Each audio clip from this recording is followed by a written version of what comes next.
A very good morning and welcome all of you to the daily news analysis for 15th of February 2025. So guys, in today's news analysis, we are going to see some important remarks by the Vice President of India when it comes to the Constitution of India, when it comes to restoring the governance of India by Government of India rather than by Judiciary of India. So very important remarks around which the UPSC questions could be framed, right? Now, coming here, over 7,000 appeal cases pending before Haryana State Information Commission. So, why the information commissions, which were created with a lot of expectation, which were created with a lot of fanfare, why they are falling defunct?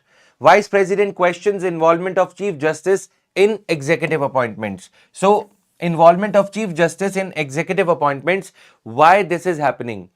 Earlier, we saw that in the matter of appointment of the Director of CBI, in the matter of appointment of Director of CBI, the CJI of India, Chief Justice of India, gave himself a role in the selection committee.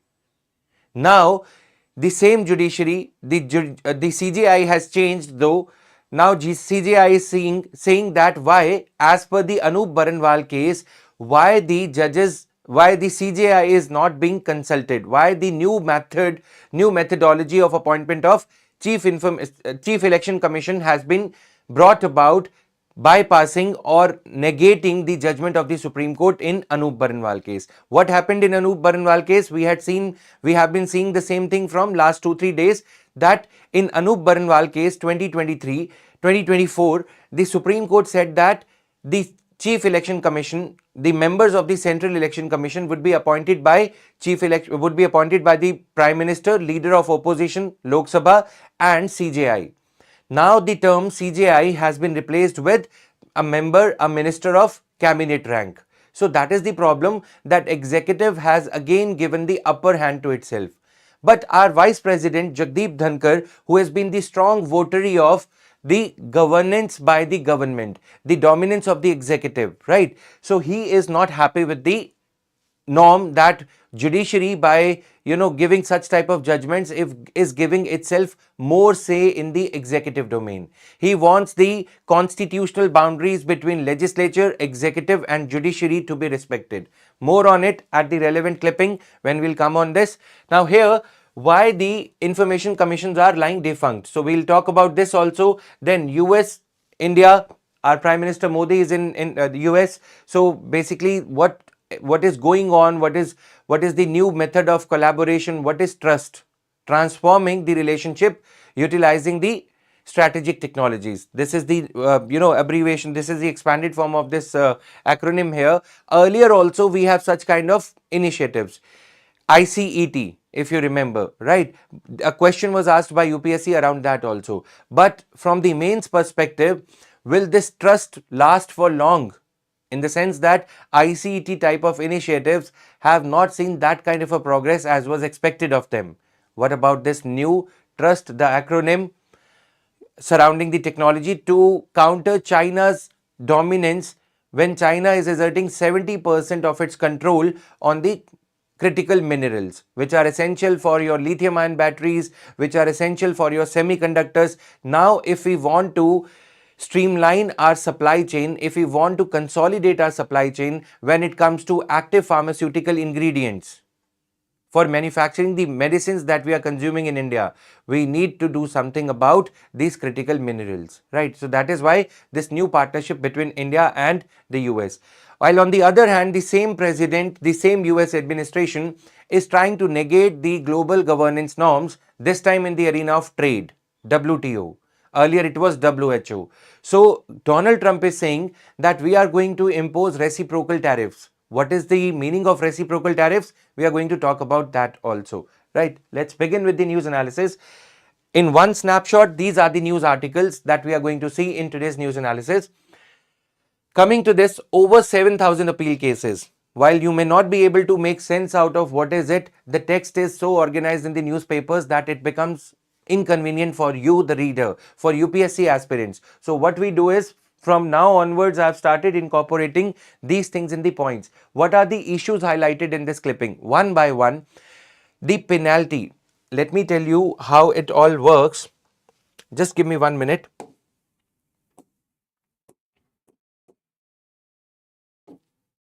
See, RTI contains these institutional mechanisms. Okay, so PIOs, what are public information officers? If you are talking about, let's say, example is college. Okay, if in a college you want to know about the price of air conditioners at which the air conditioners were brought from Life is Good, LG. Whose life is good? Maybe principals will see. Okay, if the ACs were, now this clerk, the respected clerk is appointed as Public Information Officer to comply with the requirement of RTI Act, which was passed in India in 2005. Okay, a statutory mechanism for the citizens to assert their right to information, which has been considered to be a part of Article 19, Clause 1, Subclause A. Right to freedom of speech and expression. The other side of the coin of speech and expression is we should have the information. If we do not have the information, what kind of speech and expression? This is what the Supreme Court said. Okay, now SPIO, the declared public information officer of one particular college, is asked about the price of ACs, at what price the air conditioners were purchased. So he basically is the first point of contact for the citizen to seek information. RTI applications are entertained by these people. Okay, now he goes to the principal. Principal says, even though we have purchased ACs at an escalated price of 35,000 rupees, even as the price of AC is 25,000 rupees, because two air conditioners have been installed at the premises of the son-in-law of principal. Okay, at the house of the son-in-law, gifted to the daughter, whatever it is, but the corruption hidden. Okay, now corruption has been, the news about the information about corruption suppressed because PIO has been told don't give the information. Now penalty, there are provisions for levying the penalty against PIO. Penalty is levied, deduction of the salary is to be there, but penalty has not been recovered for years. Okay, penalty has not been recovered for years now, so many years. So there is a deterrence effect, that these penal provisions will deter the PIO, will deter the, let's say PIO is the accounts officer. Okay, he knows at what price what escalated price the air conditioners have been purchased, inflated price, just to bribe the principal or his family or her family, right? But public is not getting the information on time, so SPIO should face some penalty. Some salary should be deducted, some amount of salary, but theoretically penalty is being imposed, even though in very rare cases. That is one of the objections against RTI. Why the information commissioners appointed at the top, okay, if this SPIO is not doing the job, then there is an appellant authority. Okay, so you can reach out to appellant authority to seek information. That appellant authority is also not revealing the information. Then you finally go to State Information Commission, there are 10 members total, including one chairperson, one CP, right? These are lying defunct. Understand the phenomena. Information not provided, penalty imposed in very rare cases. That penalty is also not recovered at all. Phenomena, the aspect 3 of the phenomena, Central Information Commission and State Information Commissions members are not appointed on time, as if the government is looking for the right groom for the bride called Central Information Commission. To choke the functioning of a body, first thing is you don't appoint the members. First thing. In the Central Information Commission also, Supreme Court reprimanded the government that why 7 positions are lying vacant. RTI is meeting the same fate as the regular judiciary. If the information is not provided on time, people will not apply for it. So therein dies the agenda of transparency, right? Therein comes to an end. No words whatsoever. So this is the problem here. State Information Commission members are not appointed. I have suggested some reforms also on the basis of my reading of second ARC, okay, on the basis of regular reading of the newspaper, whatever points we accumulate as the news analysts, if we may call ourselves as such.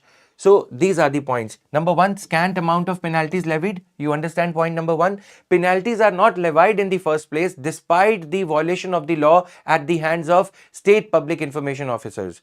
These are poor petty officers. Okay, they are under the same principle whose information they are required to reveal. Why would they be fearful of the penalty? Rather give them 2,000 rupees out of the AC bribe, air conditioner bribe, their life would be as good as LG. You got my point? On the satirical side maybe, or sarcastic side I would say. Okay, so this is there. Now what is happening? Excessive delay in recovering the penalty. First case, penalties are not levied. If at all they are levied, they are not being recovered. This is the gist of this news article. Even though this is of Haryana, talk about Jharkhand, talk about any information commission, the information, the way of working remains the same. Third, tardy case disposal rate. Another aspect given in this news article is, out of 20,000 odd pending cases, out of 8,000 odd pending cases in the case of Haryana, only 900 or 1,000 odd cases have been disposed of in 1 year, despite having 8 information commissioners, including the Chief Information Commissioner of State Information Commission in Haryana.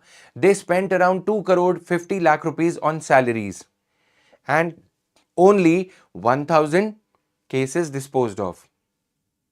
With this pace of case disposal means how many cases were finally decided by the State Information Commission of Haryana. Only 1,000 out of 8,000. Divide 8,000 by 1,000, it will take 7 to 8 years to dispose of all the cases.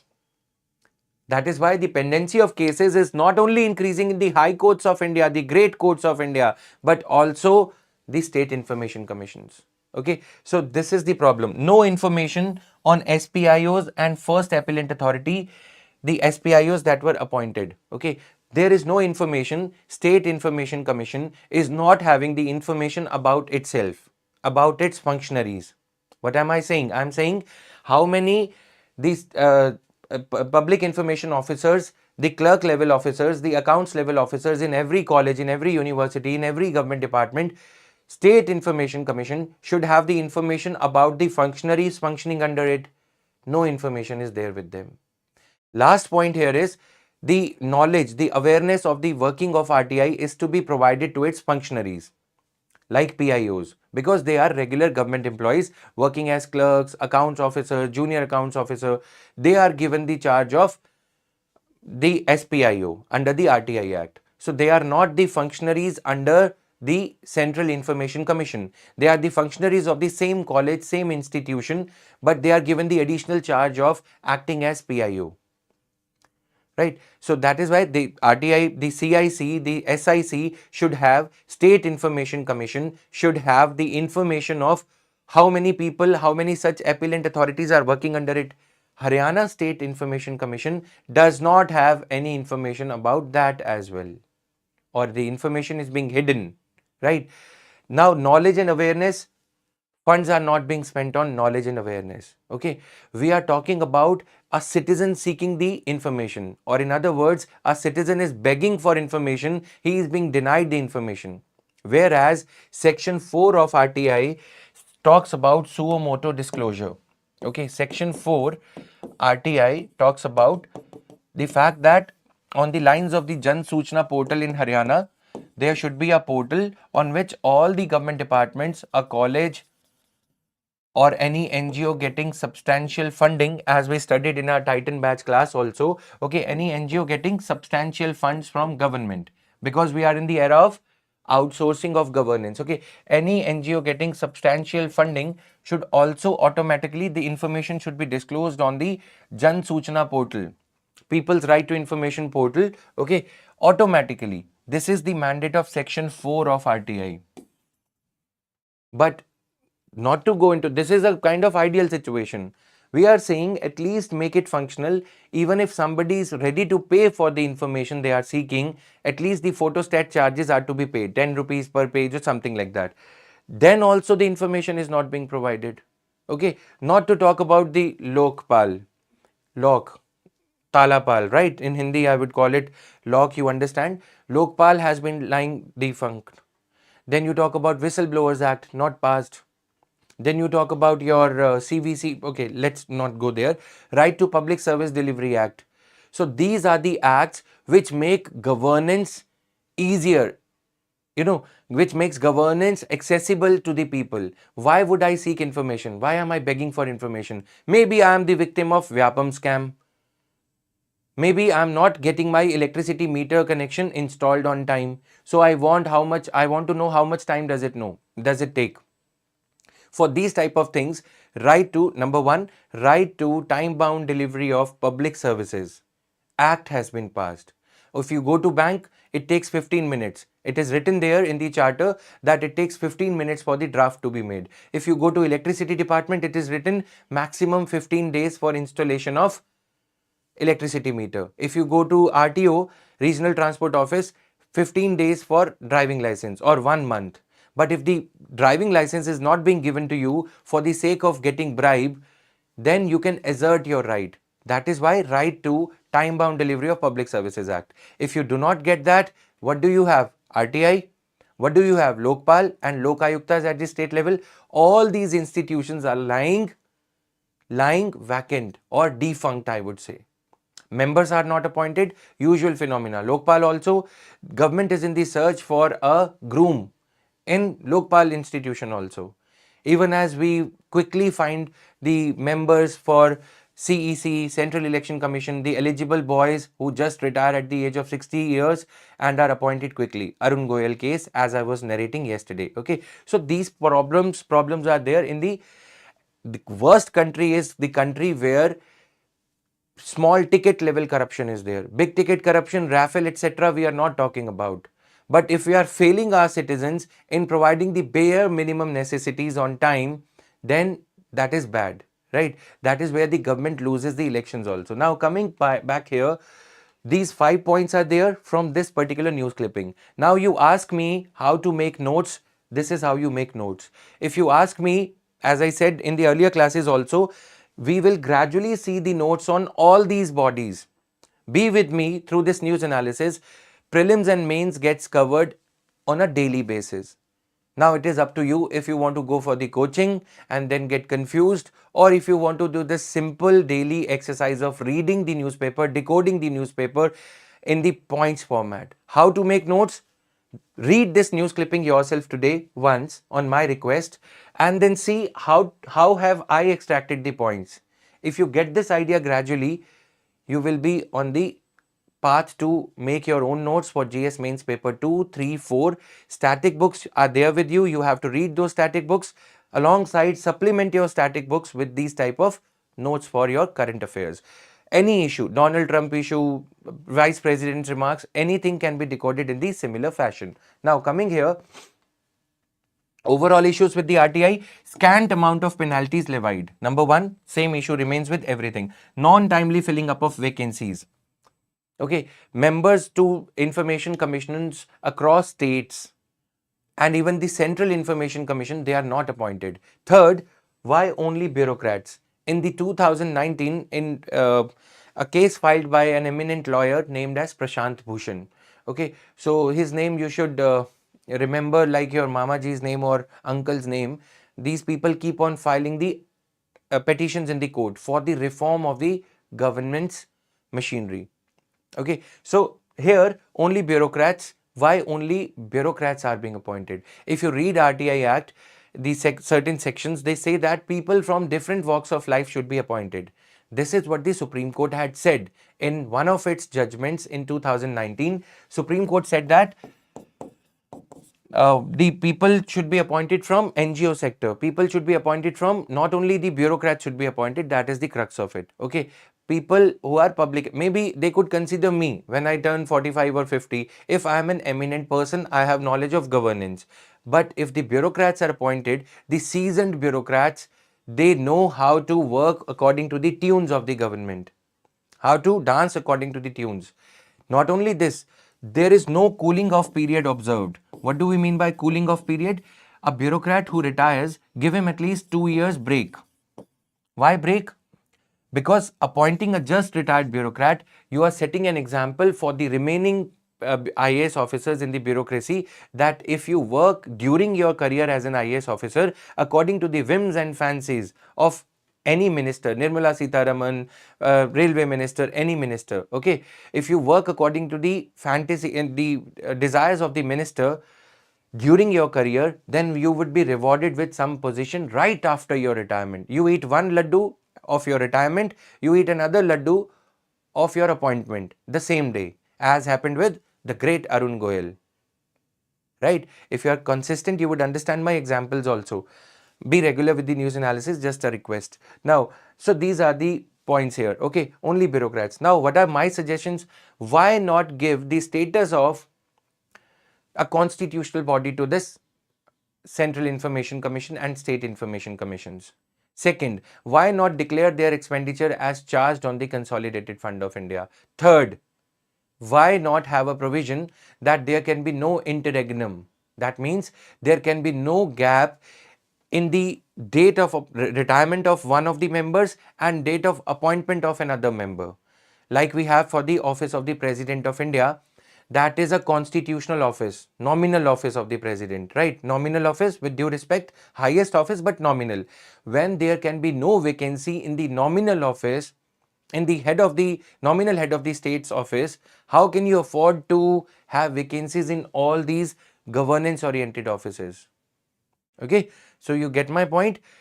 There should be no vacancy. It should be a provision that before the incumbent, before the person who is occupying the office of one of the information commissions commissioners, before he retires, government should in a time bound manner start the process of filling up the vacancy, so that these noble laws, these great efforts by the Indian establishment, Indian state over a period of time, these efforts do not go in vain. We created these bodies with a lot of effort. Okay, many NGOs have filed petitions, then only we created RTI. But if you are choking the functioning of these type of institutions for the sake of mere appointment of the members, that is not good for the governance, for anti-corruption agenda of the government. Now coming here, these are the questions. Quickly have a look at the question for 5 seconds. We'll move to the next clipping.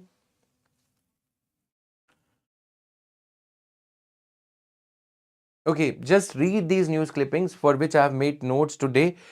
Read the news clippings, see how the notes are made. That is the best way to teach any UPSC aspirant how to make notes.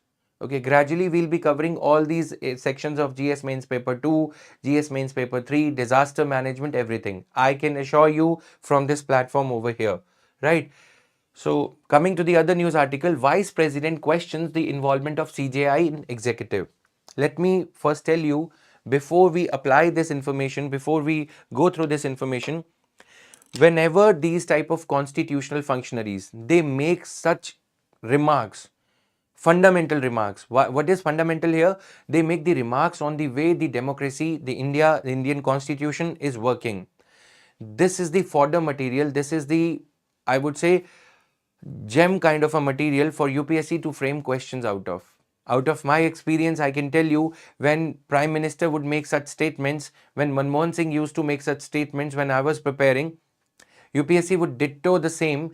UPSC would frame the questions out of them. Okay, so paying attention to each and every remark of our Vice President quickly.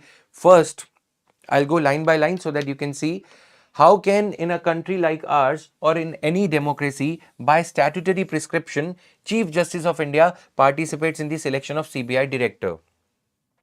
CBI, what is he saying is, CBI is a body under the executive.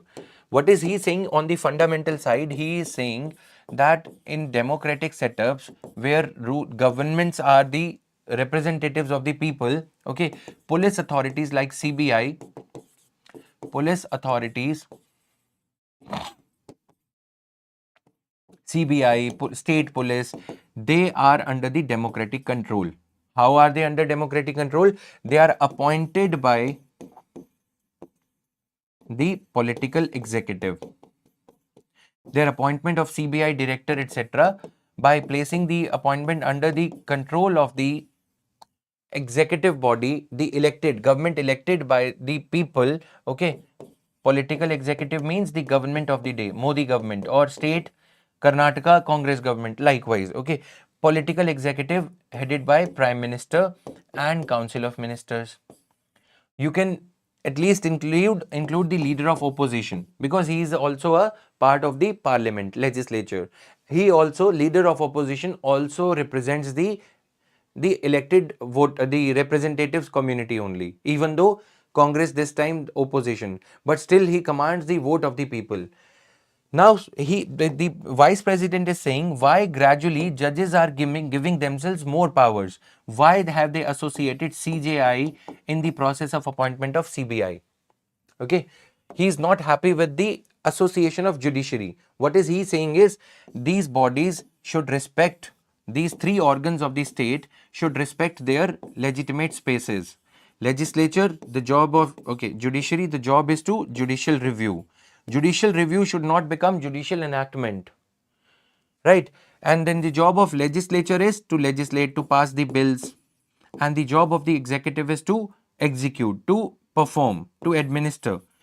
He is saying over a period of time, judges are intruding into or encroaching into the realm of legislature and executive under the guise of, under the rubric of, under the impression that they are doing the job of adjudicating, job of reviewing the laws passed by the government. Okay. Vice President is not wrong here. Vice President is quite right that in the democratic setups, the police authorities like CBI, Lokpal, all these authorities should function under the executive. But the problem is, even though it might be a little more for you to, too much for you to absorb, problem is government is not abiding by the canons of propriety. Canons, you see the ethics syllabus, you would understand the contours of propriety, ethics, okay, transparency. You appoint your favorite boy, IPS officer from Gujarat cadre, for example, as the CBI director. Sometimes you appoint the interim director. Okay, CBI on the fact side, on the factual side, CBI is governed by Delhi Special Police Establishment Act to 1946. Okay. Under this, there is no provision for interim director. Interim means temporary director. How can you appoint a temporary director when the act is not allowing you to do this?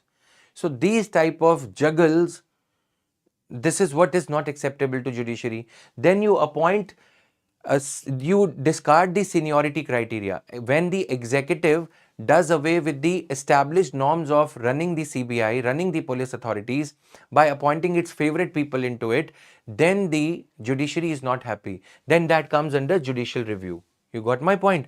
This is why what happened, seniority rule is there, that three of the senior officers, their names, senior IPS officers, their names would be suggested to this committee. Then this committee will appoint one of the names, choose one of the names and appoint him or her as the CBI director.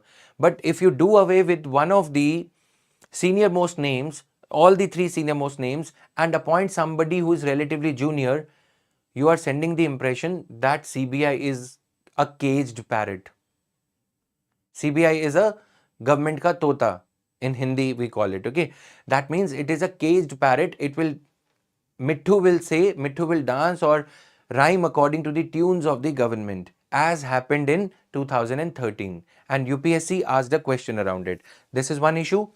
Another issue that Honorable Vice President has highlighted is, why is he so very much aggrieved with this? See, what is happening is, Supreme Court, yesterday we saw in the Anup Baranwal case, Supreme Court is saying that when the judiciary in Anup Baranwal case had institutionalized the mechanism of appointment of Chief Election Commissioner and other EC members by a committee headed by leader of opposition, Prime Minister first of all, with due respect, then leader of opposition, then CJI.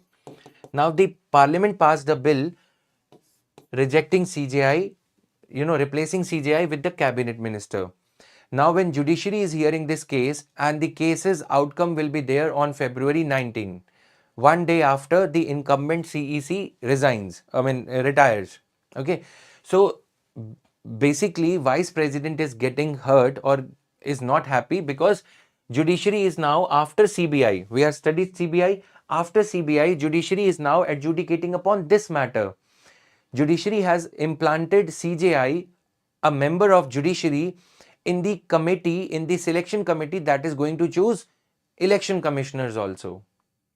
Right. So what is the logic if you ask me? Let's talk about judiciaries. Let's speak in favor of judiciary's favor first. Okay, Election Commission of India performs important judicial functions also, which are called quasi-judicial. Quasi means in simple language, semi-judicial functions. If Election Commission of India has got some semi-judicial functions, for example, adjudicating upon disputes between political parties, election symbol disputes. Sometimes Samajwadi Party, the father-son duo had a fight. They have a bicycle as a symbol. One tire of the bicycle was taken away by the father and another tire by uncle. I mean Shivpal or any other. Just using these names so that you can understand. Jayalalitha died, dispute. Maharashtra recently Shiv Sena and the other faction dispute. So when these type of anti-defection law disputes happen, it is the election commission which performs these adjudicatory quasi-judicial functions, you can say. So for a body which is performing such functions on the basis of the functions performed by body, can't we say that the appointment criteria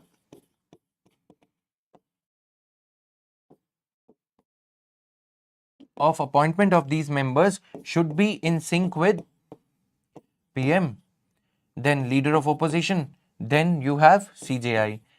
Because judicial functions are being performed, it is proper to have CJI as one of the members of the selection committee, which is going to decide these matters. Okay. So selection committee was prescribed by the Supreme Court only. Okay. In Anup Baranwal case, we have just seen Anup Baranwal case. But the center is not happy with it. So center replaced CJI with, by passing a act in the parliament, center replaced CJI with a cabinet minister, union cabinet minister. Having union cabinet minister and PM, again the union executive, the government is having an upper hand. In CBI appointment, government's upper hand is still fine because CBI is totally an executive body, agreed. But in the matter of appointment of ECI members, which is a constitutional body, which is supposed to ensure free and fair elections, how can you have only the executive dominance in the appointment committee, selection committee criteria? Got it? Understood? CBI cannot be compared with Election Commission of India. There are many other constitutional bodies. Let me tell you on the Finance Commission. Union Finance Commission is required to distribute finances between center and states, but only union government is appointing its members. So that is the problem. And as we mature as a democracy, as a polity, these things are going to be taken up in the arena of the governance, be it by judiciary, etc. But the impression that Vice President is saying, rightly so, is that over a period of time, due to degradation of affairs, be it at the government's end, be it at the judiciary's end or whatever, we are in a state of affairs where it makes me say that we are having judicialized, the governance has been judicialized. Okay, judicialization of governance is the keyword. Government should be doing the governance, but it is the judiciary which is approving with its stamp of approval all the matters that are being decided today. Any NEET exam, clean exam, you go to judiciary. Results are delayed, SSC, you go to judiciary. UPSC reform, you go to judiciary. Appointment of election commission, you are going to judiciary. DDA flats, if the flats constructed by Delhi Development Authority, draw is late or some malfeasance is there, some corruption, stink of corruption is there, you go to judiciary. No, not even a single matter is there on which judiciary is not having a say. Right? Why? Because the government has reneged on, government has abdicated from its responsibility. Why? Competitive politics. These are the fundamental issues. Now coming to the other issues here. So he has made certain important remarks. Talking about the separation of powers, the Vice President said that executive governance by a judicial decree, judicial order is constitutional paradox. Write down these words for your glossary. These type of words you can use in your answer writing for UPSC mains, GS mains paper 2. Make a list of these words. Every day we will add 4 or 5 words and gradually you will have a list of 100 words. which are usually provided in our Titan classes, etc. But this is how we also as teachers compile the list of these words. Okay. So now executive governance by judicial decree is a constitutional paradox that the largest democracy of the planet can ill afford, can hardly afford. When the institutions forget their boundaries, legislature, executive, judiciary, the one that we saw, democracy is remembered by the wounds of this forgetfulness. Okay, so this is there. Now, CBI director appointment, prelim snippets we have incorporated so that you are simultaneously preparing for prelims also. CBI director is appointed by a 3-member panel comprising Prime Minister, Chief Justice of India and the leader of opposition in Lok Sabha. All right. Now, coming to this part, the Constitution, Vice President says, Constitution envisions harmony, synergetic approach to be in sync surely. Okay, doctrine of harmonious construction, that these organs should work with a spirit of cooperativeness, cooperation, but a concert of chaos, like who is doing what. Everywhere judiciary is there, executive and judiciary mingling up, like in the selection committees. He says a concert of chaos was never in the contemplation of the founding fathers of the Constitution. Constitutional consultation without institutional coordination is a mere constitutional tokenism. Please write this down, the whole sentence. Constitutional consultation without institutional coordination. Okay, institutional coordination here means without respecting the boundaries of the Constitution, is a mere constitutional formality. Tokenism here means is a mere formality that you are doing to Constitution. So he is reminding the judges that ever since the Keshwananda Bharti case, you have been disrespecting the norms, the constitutional boundaries laid down for you by the Constitution. Agreed, judiciary is doing judicial review, but under the guise of judicial review, it is giving more power to itself. It is not respecting the same Constitution which it says that it is reviewing. Agree with me? You getting my point? If you say that you are doing judicial review, in the guise of judicial review, how can you disrespect the Constitution yourself? Right? That leads to judicial activism and further leads to judicial overreach. Overreach is when you overstep the boundaries, the Lakshman Rekha laid down for you by the judiciary. Now, on judiciary's public presence, the Vice President also said that judiciary's public presence must be primarily through judgments. He's quite right. He's very right in this sense that why judges are appearing in the press, why, even though D.Y. Chandrachud is my favorite judge, I respect him, you also respect him for his remarks, etc. But everywhere he's giving remarks on every matter of public policy. He was quite active on YouTube also. I used to say 5 years before that the day is not far that we will see elected judges. And I was not wrong. We see selected judges. Rajya Sabha nomination of judges has already happened. Judges have been appointed as governors, Kerala, P. Sathasivam. Okay, then I am talking about Ranjan Gogoi, who was accused. CJI Ranjan Gogoi retired recently. Okay, he was appointed to Rajya Sabha as a nominated member. When Vice President of India is making these remarks, he is right. But the Prime Minister going to CJI's residence before his retirement on the eve of Ganpati festival is also disrespecting the norms. It is from both ways, right?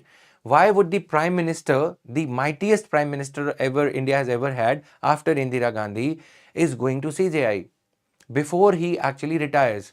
That is also in the public domain.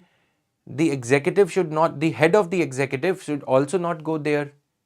Many of you might not accept my comments, but I am saying everything in the light of our exam preparation and in the light of the doctrine of separation of powers, legislature, executive and judiciary. Okay. Now, I seek revisitation of the present state of affairs. He is seeking revisitation of the present state of affairs where judiciary is having an upper hand, right? So these other subjects are also there, economy, etc. Whenever the kind of news appears, we'll cover that only. Okay. Now, coming here, concern over the strength of the constitutional benches. VP also raised concerns over the strength of constitutional benches. See, when economy related news articles were happening for the budget for 7 days at a stretch, we were covering economy. Okay, so it depends what type of news articles are covering on a given day. We will cover those. Context of VP's remarks, Anup Baranwal case, I have highlighted this. Okay, now coming to this part, utility of such statements in the UPSC exam, judicialization of governance, identify such themes which are on which the public discourse is started by the constitutional functionaries like our vice president, okay, president of India, prime minister of India. So you should pay heed to these type of statements. Okay, now coming back, this is the UPSC PYQ, CBI, etc. Quickly answer these questions even after the news analysis ends. Please answer these questions. That will help you memorize these things. Okay, you must have read the CBI chapter out of M. Lakshmikant. Just pay heed to it. Now, Prime Minister Dhan-Dhaanya Krishi Yojana aims to achieve what this scheme aims to achieve: agricultural productivity. This scheme, Pradhan Mantri Dhan-Dhaanya Krishi Yojana. Okay, Dhan-Dhanya means abundance, wealth. Okay, affluence of agriculture. So what is this thing? This news clipping is saying that basically when this is happening, basically your budget is not giving any extra additional funding for this thing. Okay, the existing programs for the budget, existing programs from the agriculture ministry are going to be synergized. This is a good thing.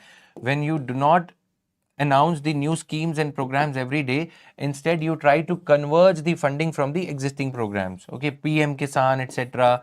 Every program, the funding that is already being given would be converged, and that is how the Pradhan Mantri Dhan Dhanya, this new scheme, would be funded. Okay, no new additional funding. This is on the positive side. How you can take these things on the positive side and how the same things can be taken on the negative side. Okay, the problem is without new funding, without additional fundings, it will lead to curtailment of the existing programs. Okay, synergy's point is good, but somewhere to feed into this thing, the criteria for funding of other programs, PM Kisan, soil health card, etc., might be diverted towards this, right? Second point is unnecessary confusion. When all these programs are going on, rather than focusing on the guidelines of those programs, why are you announcing new program? Okay, then another point on positive side is government wants to live up to its fiscal deficit target. So that is why no new additional functioning, no new additional funding, instead the revamping of the same program by coming up with the new program. That can be there, right? So this is a small thing. Let us take this moment to revise the features of this new program. The details are not yet out because the scheme has just been announced 14 days back on the 1st of February. Whatever details are there, we have tried to cover them. It will cover 100 districts based on the three broad parameters. The districts having low productivity. What is productivity here? Yield per hectare. Per hectare of land, agricultural land, in these 100 aspirational districts, what amount of food grains are being produced per hectare? Number one. Number two, moderate crop intensity. Okay, what is the intensity of the crops? How many crops per year, Kharif, Rabi season, per year, how many crops are being grown there? Number three, below average credit parameters. Okay, Kisan credit card, etc. How much of the credit is being disbursed to these 100 districts? So, Pradhan Mantri Dhan Dhanya Krishi Yojana PMDKY seeks to achieve this. Details are crop diversification, caters to this thing, crop intensity, post harvest storage. What should we talk about it? How should we elaborate on this? Post harvest. What do we mean by post harvest? After the harvest is done, many farmers, farming is such a thing that if you work hard and if your hard work is blessed, still you will be cursed. Why? If there is a bumper crop of onion, for example in Maharashtra, the prices of onion would be 3 rupees per kg, 4 rupees per kg. But if the crop is not so bumper, the price would be 35 rupees, 80 rupees per kg, 100 rupees per kg. even 150. But the farmer does not have enough farmer has not been able to produce to mint the gain, to book the gain, because he would be having lesser production that year in which the crop has failed. So either ways the farmer is doomed to failure, isn't it? If the crop is bumper, he's worked hard and monsoon has blessed his efforts, prices would crash. If on the other hand, rain gods have not been as benevolent on him, what will happen? He would have a decent amount of crop or less amount of onions to sell, even as the prices are skyrocketing, right? To save the farmers of this fury of nature, the weather calamities, vagaries of nature, what happens? We need an e-warehouse scheme, okay, for not just food and the wheat and rice. We need the e-warehouse receipts wherein a farmer can can store his potatoes for the prices to improve. If there is a bumper crop, these warehouses will store his crop and he won't have to pay much of the rent. He, instead of selling it, he can get a depository receipt, okay, e-warehouse receipt. Taking this e-warehouse receipt to the bank, he can get additional loan on Kisan credit card. Okay, so e-warehouse receipts can be made negotiable like a check, like you swipe your credit card. So the very proof that his onions are kept in the warehouse can be used to get 5,000 rupees or 10,000 rupees micro loan from the bank for next cropping cycle. Okay, next cropping season, for next sowing season. After onion, maybe potato, maybe cotton in Maharashtra if we are talking about. So next cropping cycle can be funded with this thing. Instead of distress selling, he can have convenient selling. As per his convenience, he can sell it off. He knows that after the onion harvest season has just begun, after it is gone, prices are definitely going to improve. So this is post-harvest storage. Pradhan Mantri Dhan-Dhaanya Krishi Yojana is going to help in this. Now, what is the advantage of we doing this extensive discussion, the analysis? You are now going to remember these features not till eternity, but for a fair length of time, isn't it? For up till your prelims, if you are as attentive, if you have the requisite amount of attentiveness. Improving irrigation facilities, facilitating availability of long-term and short-term credit. So availability of long-term and short-term credit through Kisan credit card, the limit of Kisan credit card has also been sought to be improved. So these things are there.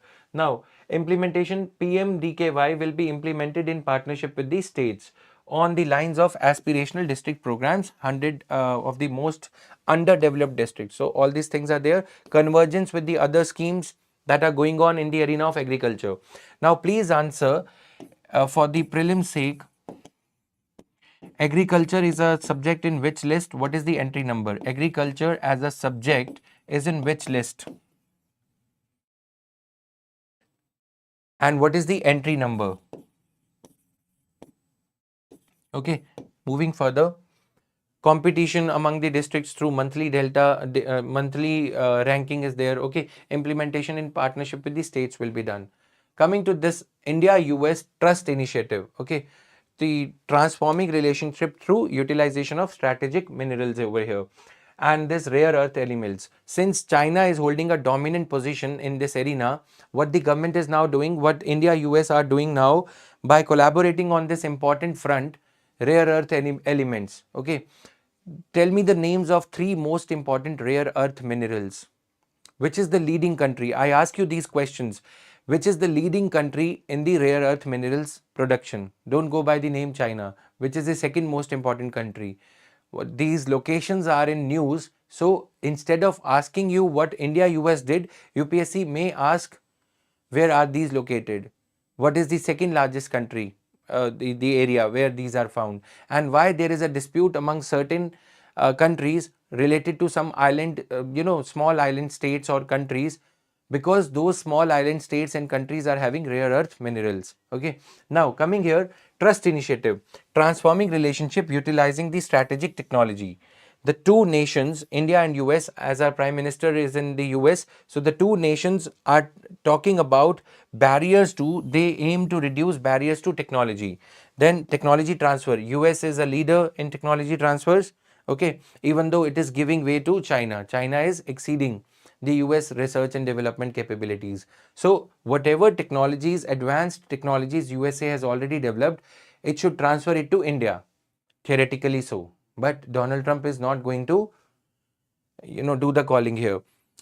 Address export controls. So export controls need to melt away. Third, enhance high-tech commerce. High-tech commerce means Amazon, you talk about Blinkit, etc. Then you talk about Walmart. These are the, Amazon and Walmart are the leading American high-tech giants. So high-tech commerce, you can talk about delivery through these drones, right? So drone-based delivery of the items that you are getting delivered to your place these days. Those type of things, high-tech commerce, we need to liberalize in India is what Donald Trump wants. 100%. 100% FDI should be allowed in warehouse based in the e-tailing or e-commerce in India. This is what the US Amazon type companies they want. That government should not only allow 100% FDI in cash and carry model. Amazon as of now cannot have its own godowns to store, to buy in bulk and store in bulk. If Amazon is allowed to do that, where will our small retailers go? So these things they are talking about, we'll talk about them in detail, but I've just given you, India has got some problem with this, but India at the same time wants this technology transfer to happen. In the return for the technology transfer from the USA, we will reciprocate by giving these concessions in the form of e-commerce for the American companies, right? Now, emphasis will be laid on creating strong supply chains for critical minerals. When COVID happened, we were not having these rare earth minerals for semiconductor supply, due to which our mobile phone, whatever manufacturing capacities we have, they also suffered, due to which our cars, everything today uses integrated circuit. Semiconductors are used in that, okay? So those electronic circuits, they require these rare earth minerals. Because of lack of their production capacity, the world today depends upon China, Taiwan, right? Taiwan is another country. Leading company is located in Taiwan. Company manufacturing these semiconductors, etc. Okay, so we have to have our supply chain resilience. What do we mean by resilience here? It means that whenever some, deadlock happens between India and China, India and USA, or for example, if China stops supplying these minerals altogether or these mineral based products altogether to the world, will our production capacities, supply chain capacities suffer? Yes, they will suffer. That is why to immunize or to resilient, to basically inject an element of resilience, come what may, whatever China does, India's supply chain and USA's supply chain should not suffer. In order for us to do that, the two countries need to collaborate.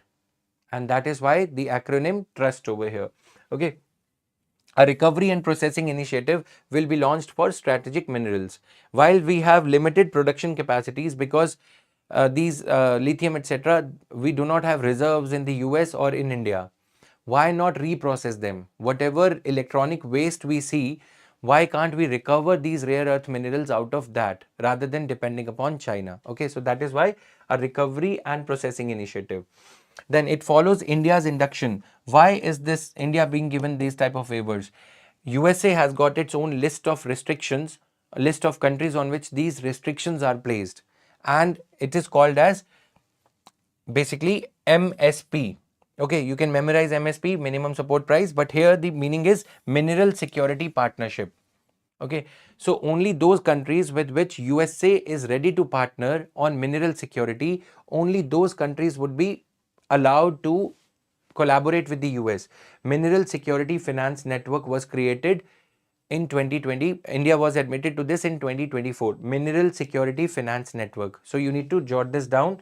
The words in green and yellow and red, highlighted words, highlighted are the sentences. You need to jot them down. You need to write them down in your notes. Greens, etc. These are the names of the institutions which you need to memorize. Okay. Now, yes, silicon, germanium, etc. So It positions India and the US to accelerate existing efforts and counter China's dominance. Now, another last point is APIs, active pharmaceuticals. Let's say this is crocin. Okay. In order for India to emerge or to remain as a pharmaceutical factory of the world, which it is not now, right now, in 2006-7 we used to be. A lot of pharmaceutical manufacturing, medicine manufacturing companies used to be based out of India. Not anymore. Why? Because gradually the labor cost has increased in India. One thing. Second, we are excessively dependent for these active pharmaceutical ingredients on China. These active pharmaceutical ingredients are the backbone of any medicine, be it crocin or Disprin or anything, Combiflam or anything for that matter. The high profile vaccines also, the medicines also, they require active pharmaceutical ingredients. China is the leading producer of active pharmaceutical ingredients. Okay, why? Because they sell very cheap. China sells them very cheap, which has led to destroying of India's indigenous active pharmaceutical manufacturing capacities. Many companies were running that were producing these APIs because of the competition from Chinese APIs, Chinese pharmaceutical ingredients. They were running in losses for years. After that, they had to call it a day. They had to shut their operations rather than minting further loss. Okay, so this is there. Creation of robust supply chains for pharma could focus on APIs. So we need to redevelop these API capacities, at least now in collaboration with USA. So what are the elements of trust here? These rare earth minerals, okay, then APIs. Two takeaways. In the past also we have had ICET type of collaborations with the USA, initiative on critical and emerging technology. Okay, critical and emerging technology. ICET has been launched, has been running with the USA, but with a tardy progress. Even though we announce these programs with a lot of fanfare whenever our Prime Minister goes there or whenever the Donald Trump or any US incumbent president comes here, but they are not followed upon, largely because of lack of reciprocation from the two sides. So that is the problem. Okay, so this is all for today's news analysis. If there is any doubt, anything you want me to focus upon, there is a Telegram channel, the link of which is given in the description box of this YouTube stream. You can connect with me on the Telegram channel. There is a connected group to that Telegram channel. So on the group, you can comment and reach out to me for any of your doubts related to current affairs, polity, economy, and all these dynamic subjects, social issues, etc., which we can very easily prepare through the newspaper analysis only. Okay. Sometimes the issues are of polity, sometimes they are of economy, sometimes they are of international relations. Maybe 2 days at a stretch, the issues are of polity. If I have covered something on Indian polity in the last lecture and as a follow-up news, it is reappearing. So we will cover that topic maybe. But rest assured, any topic through this medium of news analysis, 365 days you are giving to it, 1 hour a day, we will cover at least more than 1500 topics. I would say 1500 topics will easily be prepared. And when it comes to prelims, with my experience of doing the news analysis for last 7-8 years now, I can assure you that 30 to 35 questions will be from this news analysis. Okay, prelims oriented snippets, etc., you need to focus upon. Even if you have to re-watch it sometimes, take a pause, take a break, you can do that. Even if you want to increase the speed sometimes to revise it, you can do that. But do continue with it, make notes out of it. That is all. Thank you. See you on Monday with some more analytical news articles, etc. Okay. With this, I take your leave. Thank you guys. Bye-bye.